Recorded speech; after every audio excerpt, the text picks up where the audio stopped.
لو انت عمرك 40 سنه او فوق ال 40 سنه هقول لك على حاجه فرقت معايا قوي، خاصه الناس اللي بتجيلها ادوار برد متكرره. يعني انا من الناس اللي كان طول الشتاء يجي لي برد، طول الشتاء عندي برد ما كانش بيخف. وكمان فرق معايا في شعري، مش هقول لك انا شعري يتقل وطول هكون كدابه، ولكن شعري ما بقاش يقع لانه كان بيقع. عايزه اقول لكم ان لما اجي اسرحه نصه كده يقع في المشط.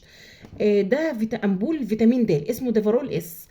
بيبقى الامبول ده ثمنه كام؟ ثمنه 34 جنيه. بصي بقى انا باخده ازاي. انا ما باخدوش حقن، يعني انا بحطه في كوبايه. هو المفروض يتحط في كوبايه حليب، بس لانه بيبقى طعمه وحش جدا فانا بحطه في نص كوبايه حليب. وبعدين لازم تكوني واكله، يعني لازم تكوني واكله كويس. يفضل ان انت تاخديه بعد الوجبه الاساسيه، يعني بعد وجبه الغداء تاخديه على نص كوبايه حليب او عصير تاخديه. بس انا بحب احطه في حليب بالشكل ده، وتقلبيه وتشربيه. بس هيفرق معاكوا جدا، وخاصة في الشعر. والله فرق معايا في شعري.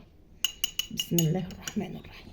بسم الله الرحمن. سدي طبعا مناخيرك وتاخديه لانه طعمه وحش قوي قوي. بسم الله الرحمن الرحيم. اه وبس كده.